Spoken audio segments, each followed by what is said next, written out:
Hey guys, welcome back in our channel Agri Mantra changing the way of thinking. आज हम बात करेंगे agriculture news analysis के session third में। तो अभी तक दो सेशन आ चुके हैं, ये तीसरा सेशन है जिसके बारे में हम बात करने वाले हैं। अगर आपने वो रिमेनिंग दो सेशन नहीं देखे हैं तो लिंक आपको डिस्क्रिप्शन बॉक्स में दिया हुआ है, वहाँ जाकर आप इजीली उन दोनों इंपॉर्टेंट सेशन को देख पाएंगे जो होते हैं एग्रीकल्चर अवेयरनेस या फिर एग्रीकल्चर करंट अफेयर्स के रिगार्डिंग। तो यहाँ पर एग्रीकल्चर न्यूज़ एनालिसिस में जो कि पार्ट थर्ड है, हम लेकर आए हैं एक इम्पोर्टेंट एग्रीकल्चर न्यूज़ जो एज ए एग्रीकल्चर स्टूडेंट आपको पता होना चाहिए और आपके एग्ज़ाम के पॉइंट ऑफ व्यू से भी काफ़ी इम्पोर्टेंट रहने वाला है। तो वीडियो बहुत इंपॉर्टेंट और इन्फॉर्मेटिव रहने वाला है, इसीलिए वीडियो को एंड तक ज़रूर देखें। बाकी डिटेल में अगर आपको जानकारी चाहिए तो हमारे टेलीग्राम चैनल से आप जुड़ सकते हैं, लिंक आपको डिस्क्रिप्शन बॉक्स में दे दिया है। बहुत इंपॉर्टेंट और इन्फॉर्मेटिव वीडियो ये रहने वाली है। तो स्टार्ट करते हैं।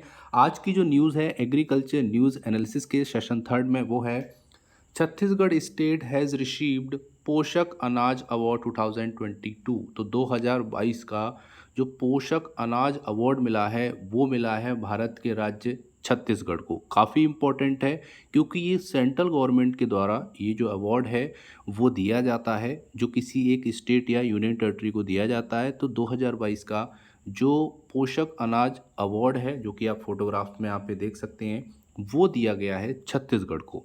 तो डिटेल में यहाँ पर बात करने वाले हैं, ये क्यों दिया गया है, इसका पर्पस क्या है, सारी चीज़ें हम यहाँ पर डिटेल में एनालिसिस करने वाले हैं। सबसे पहले बात करेंगे तो एट दी पोषक अनाज अवार्ड 2022 ऑर्गेनाइज बाई IIMR। ठीक है, सबसे पहले आपको याद रखना है कि ये जो पोषक अनाज अवार्ड है 2022 का, वो ऑर्गेनाइज किया गया है IIMR के द्वारा। गवर्नमेंट ऑफ इंडिया हैदराबाद में ये किया गया है सितंबर 23, 2022। तो यहाँ पर 23 सितंबर 2022 को एक प्रोग्राम ऑर्गेनाइज किया गया जो था पोषक अनाज अवार्ड 2022 की रिगार्डिंग। आगे अगर हम बात करेंगे तो जो तेलंगाना के एग्रीकल्चर स्टेट मिनिस्टर हैं, ठीक है, जो एग्रीकल्चर मिनिस्टर हैं एस निरंजन रेड्डी, उन्होंने ये जो अवार्ड है, ठीक है, वो छत्तीसगढ़ को दिया है, प्रदान किया है। ये आपको याद रखना है क्योंकि वहीं पर ये प्रोग्राम ऑर्गेनाइज किया गया। इसी वजह से वहाँ के जो एग्रीकल्चर मिनिस्टर हैं मिस्टर एस निरंजन रेड्डी, उन्होंने ये जो अवार्ड है वो दिया है छत्तीसगढ़ स्टेट को for best emerging state for promoting millets. तो यहाँ से एक आपका कॉन्सेप्ट क्लियर होता है कि मिलेट्स की खेती को प्रमोट करने के लिए ही छत्तीसगढ़ राज्य को 2022 का पोषक अनाज अवार्ड दिया गया है। काफ़ी इम्पोर्टेंट ये न्यूज़ है जो आपको पता होनी चाहिए, जो कि करंट की न्यूज़ हम आपके लिए लेकर आए। अब यहाँ पर थोड़ा सा और डिटेल में जाएंगे और एनालिसिस करेंगे कि ये मिलेट्स में किन किन मिलेट्स की बात हो रही है जिनके लिए छत्तीसगढ़ स्टेट को ये अवार्ड दिया गया है। तो यहाँ पर बात करेंगे on behalf of Chhattisgarh. Chhattisgarh के बिहाफ में ये जो अवार्ड है वो रिसीव किया गया है बाई SS बजाज, जो कि स्पेशल MD हैं state minor forest produce association के। उनको ये जो अवार्ड है वो प्रदान किया गया है, लेकिन ये अवार्ड है छत्तीसगढ़ राज्य के लिए। ये आपको याद रखना है, छत्तीसगढ़ स्टेट को best emerging state for promoting millet घोषित किया गया है 2022 का। ठीक है, अब यहाँ पे बात करेंगे मिलेट्स में कौन कौन से हैं। तो the function is also appreciated that the pro farmer policy of the Chhattisgarh government. तो यहाँ पर उस फंक्शन में, उस अवार्ड समारोह में ये बात और इसको अप्रिशिएट किया गया है कि छत्तीसगढ़ स्टेट ऐसा है जिसने ऐसी पॉलिसीज़ अपने फार्मर्स के लिए वो लेकर आया जिससे फार्मर्स ने, ठीक है, एक बहुत अच्छा प्रोडक्शन किया है मिलेट्स में। और ये पॉसिबल हुआ है कहीं ना कहीं छत्तीसगढ़ गवर्नमेंट की पॉलिसीज़ के कारण। ठीक है, मतलब पॉलिसी काफ़ी अच्छी हैं, फार्मर फ्रेंडली हैं, जिसके कारण ये यहाँ पर पहुँचे हैं। आगे अगर हम बात करेंगे and effort to promote cultivation of kodo, kutki and ragi in the state. तो ये तीन ऐसे बोल सकते हैं प्रोडक्ट हैं, फसल हैं, इनके बारे में इनकी ज़्यादा से ज़्यादा खेती छत्तीसगढ़ स्टेट में हुई है, जिसके कारण वहाँ का जो प्रोडक्शन है वो बढ़ा है। और पूरे भारत में अगर बात करेंगे तो बेस्ट इमर्जिंग स्टेट जो है वो छत्तीसगढ़ को चुना गया है। अब यहाँ पर अगर हम बात कर लें इन तीनों के बारे में, तो जो कोदो है ये भी आपका एक मिलेट है, कुटकी जिसको लिटिल मिलेट बोलते हैं, और रागी। ठीक है, इन तीनों के अच्छे प्रोडक्शन के लिए इनको ये अवार्ड से नवाजा गया है। यहाँ पर आपको मैं थोड़ा सा बता दूं कि ये जो तीनों क्रॉप्स हैं कोडो, कुटकी और रागी, इनको राजीव गांधी किसान न्याय योजना में शामिल किया गया था। और आपको बता दें कि इस योजना में जो किसान है उसको प्रोत्साहन स्वरूप प्रति एकड़ 9,000 रुपीज़ दिए जाते हैं। ठीक है, 1 एकड़ में 9,000 रुपये का अनुदान सहायता प्रोवाइड की जाती है छत्तीसगढ़ राज्य की गवर्नमेंट के द्वारा, और ये भी एक सीएम की पहल थी, ये भी आपको पता होना चाहिए। एक और इम्पोर्टेंट यहाँ से क्वेश्चन बन जाएगा, यहाँ से अभी तक कितने क्वेश्चन बने कि 2022 का पोषक अनाज अवार्ड किसको दिया गया है, तो वो छत्तीसगढ़ को दिया गया है। सेकंड, कब दिया गया, 23 सितंबर को। कहाँ दिया गया, तो ये आपका हैदराबाद में दिया गया। किसने दिया, वहाँ के एग्रीकल्चर मिनिस्टर ने दिया। किसको दिया, हमारे जो छत्तीसगढ़ है उसके जो स्पेशल मैनेजिंग डायरेक्टर हैं state minor forest produce association के मिस्टर एस बजाज को दिया। और किन फसलों के लिए दिया, तो वो कोदो, कुटकी और रागी फसल के लिए दिया।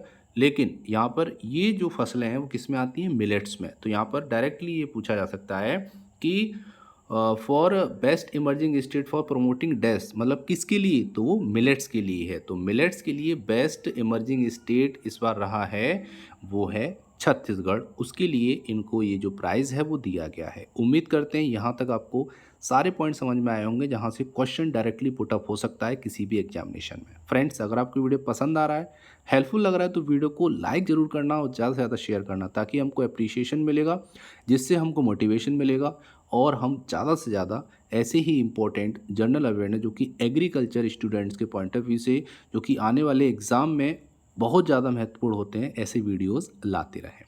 डिटेल में थोड़ा सा और बात करेंगे तो अंडर दी मिलेट मिशन आपको थोड़ा सा मैं बता देता हूँ। एक मिलेट मिशन की शुरुआत की गई थी छत्तीसगढ़ राज्य में 10 जनवरी 2022, 10 जनवरी 2022 को इस मिलेट मिशन की शुरुआत की गई। ठीक है, इसमें क्या है कि मिलेट्स को और ज़्यादा आगे ले जाना है, उसका प्रोडक्शन बढ़ाना है। नेशनल लेवल पे इस मिशन को चलाया गया, मतलब नेशनल लेवल को देखते हुए। ठीक है, राज्य में ये जो मिशन है वो चलाया गया है। और आपको बता दूं कि इस मिशन के तहत जो कोदो और कुटकी का जो रकबा था, जो एरिया था जहाँ पर प्रोडक्शन होता था, वो था 69,000 हेक्टेयर। उससे बढ़कर अब हो गया है 88,000 हेक्टेयर। ये भी काफ़ी इंपॉर्टेंट है।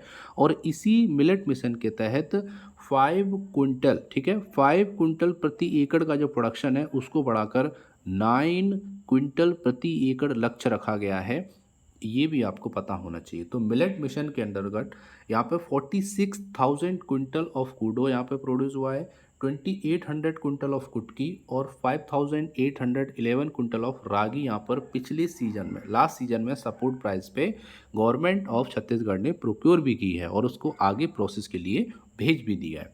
क्योंकि यहाँ पर बात हो रही है millet based integrated plant in Kanker district में एक millet based integrated plant setup किया गया है भाई Avani Ayurvedic private limited company के द्वारा, जिसकी कॉस्ट है 5.5 करोड़, जिससे आगे जो है वो प्रोसेसिंग होती है, उससे नए नए प्रोडक्ट बनते हैं, आयुर्वेदिक प्रोडक्ट बनते हैं, जो कि ह्यूमन और एनिमल दोनों के हेल्थ के पॉइंट ऑफ व्यू से काफ़ी इंपॉर्टेंट है, जिसकी जो क्षमता है वो है 5,000 मेट्रिक टन। ये भी आपको याद रखना है, काफ़ी ज़्यादा इम्पोर्टेंट ये सेशन है, क्योंकि यहाँ से कई सारे क्वेश्चन आ सकते हैं। और इस मिलेट बेस्ड इंटीग्रेटेड प्लांट की वजह से वहाँ के जो लोग हैं उनको, लोकल यूथ को एम्प्लॉयमेंट मिला है, और जो फार्मर्स हैं वो और ज़्यादा इनक्रेज हुए हैं, और ज़्यादा उनको एम्पावरमेंट मिला है, और ज़्यादा से ज़्यादा मिलेट की खेती की तरफ बढ़ रहा है। तो ये काफ़ी इंपॉर्टेंट न्यूज़ रहने वाली है, क्योंकि यहाँ से क्वेश्चन आएंगे और एज ए एग्रीकल्चर स्टूडेंट आपको पता होना चाहिए। उम्मीद करते हैं यहाँ तक आपको समझ में आया होगा। फ्रेंड्स, अगर आपको वीडियो पसंद आ रही है, हमारा इनिशिएटिव अच्छा लग रहा है, तो ज़्यादा से ज़्यादा इस वीडियो को शेयर करा कीजिए और ज़्यादा से ज़्यादा इस वीडियो को लाइक किया कीजिए, ताकि हमको मोटिवेशन मिलेगा और ऐसे ही important general awareness, agriculture, current affairs की वीडियोज़ आपके लिए लाते रहेंगे। तो ये था सेशन 3 एग्रीकल्चर न्यूज़ एनालिसिस का। फिर मिलते हैं एक और इम्पोर्टेंट एग्रीकल्चर न्यूज़ एनालिसिस के पार्ट 4 में। तब तक के लिए थैंक यू। जय हिंद, जय भारत।